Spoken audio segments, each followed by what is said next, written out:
পরিবর্তন করার জন্য, সমাজটা পরিবর্তন করার জন্য, সমাজটা ঝকঝক দকদক করে দেওয়ার জন্য, টাইস করার জন্য চেষ্টা করলাম, কিন্তু একটা মানুষও পরিবর্তন হলো না গো রব্বে কারিম। ও রব্বে কারিম, তোমার দরবারে ভিক্ষা চাই, পানাহা চাই, এমন একটা পদ্ধতি দেখায় দাও।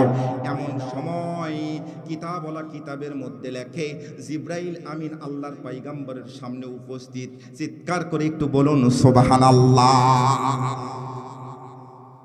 বাংলাদেশ স্বাধীন হয়েছে 53 বছর।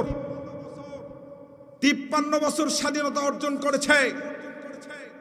স্বাধীনতার স্থপতি প্রেসিডেন্ট মরহুম শেখ মুজিবুর রহমান থেকে শুরু করে আজ পর্যন্ত যারাই প্রেসিডেন্ট হয়েছে, প্রধানমন্ত্রী হয়েছে, এই বাংলাদেশ 53 বছরে 17 বছর সংবিধান পরিবর্তন করা হয়েছে।